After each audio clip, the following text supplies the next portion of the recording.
देवर्षि, भोलेनाथ का स्थान तो रिक्त है, अब क्या होगा? कहा जा सकते हैं।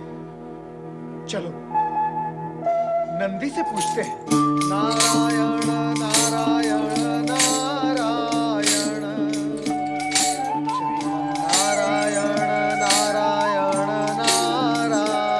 नारायण।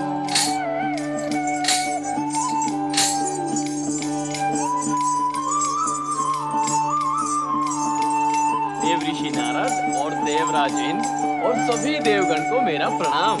कल्याण भव। कल्याण भव। कल्याण हो। नंदी, भोलेनाथ कहाँ है? न जाने कहाँ गए, अभी अभी ध्यान समाधि में थे, अचानक अदृश्य हो। किंतु अदृश्य होकर गए कहाँ होंगे और लौटेंगे कब? इस विषय में अधिकार पूर्वक कुछ नहीं कहा जा सकता। तो फिर अनधिकार पूर्वक कुछ कहा जा सकता है? आप तो परिहास कर रहे हैं देवऋषि। अनीति और अन्याय तो नहीं करता, केवल परिहास ही तो कर रहा हूँ। अब क्या होगा देवर्षि? वही होगा जो विधि का विधान होगा देवराज। क्या है विधि का विधान? इसका ज्ञान यदि हो जाए तो शेष रह ही क्या जाता है? विधि और विधान दोनों की मान्यता ही नहीं रह जाती। तो क्या अब हमें भोलेनाथ की प्रतीक्षा करनी होगी? कब तक करेंगे प्रतीक्षा? न जाने वे कब लौटे। हाँ, मैं तो उनके दर्शन से वंचित रह गया। वंचित तो हम सभी रह गए। ऐसा प्रतीत होता है देवराज कि हमारे यहाँ आने से पूर्व ही भगवान भोलेनाथ को हमारे आने के संकेत मिल गए, इसीलिए हमें दर्शन देने से बचने के लिए वे अदृश्य हो गए। यदि मैं यहाँ अकेला आता तो दर्शन अवश्य करता, किंतु तुम्हारे कारण मैं भी रह गया। अर्थात क्या वे केवल हमसे रुष्ट हैं? अर्थात उनका अदृश्य होना यही सिद्ध करता है। परंतु इसका क्या कारण हो सकता है देवर्षि? देवराज, यदि सभी कारण, कार्य और मार्ग मैं ही आपको बताता रहूंगा तो फिर आप क्या करेंगे? इससे तो अच्छा ये होगा कि आप अपना सिंहासन स्वर्ग का मुझे सौंप दे और ये खड़ताल और वीणा आप सामने। भोलेनाथ तो हमसे रुष्ट थे, अब आप भी रुष्ट हो गए तो हमारा कल्याण कैसे होगा? मैं रुष्ट नहीं देवराज, असंतुष्ट हूँ। क्या आपको इतना भी ज्ञात नहीं कि भगवान भोलेनाथ आपसे रुष्ट क्यों है? क्या आप भूल गए कि कामदेव को आपने भगवान भोलेनाथ के पास भेजकर उन्हें क्रोधित कर दिया था? उनका अदृश्य होना यही प्रकट करता है कि वे अब भी वो अप्रिय घटना भूले नहीं है, इसलिए वो आपसे अति क्रोधित है। तो अब हमें क्या करना होगा? क्या करना होगा? सावधान रहना होगा देवराज। स्वर्ग की, स्वयं की, अपने अधिकार और समस्त देवगण की आपको रक्षा करनी होगी, और उसके लिए तारकासुर का वध आवश्यक है, और उस वध के लिए भगवान भोलेनाथ की प्रसन्नता अति आवश्यक है। और प्रतिष्ठितों की प्रसन्नता प्राप्त होती है अपने सद्व्यवहार, सद्गुण और सद्भावना से उन्हें प्रसन्न करके। देवर्षि, मैं आपके मार्गदर्शन का लाभ अवश्य लूंगा। इसी में आपका कल्याण है देवराज। बोलो ओम नमः शिवाय, ओम नमः शिवाय।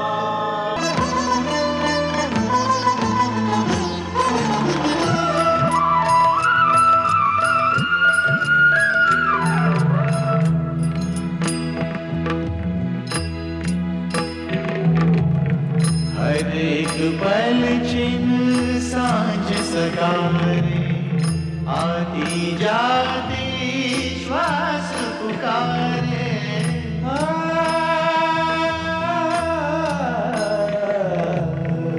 इस मन का विश्वास पुकारे, आती जाती श्वास पुकारे। ओम नमः शिवाय, ओम नमः शिवाय, ओम नमः शिवाय, ओम नमः शिवाय, ओम नमः शिवाय, ओम नमः शिवाय।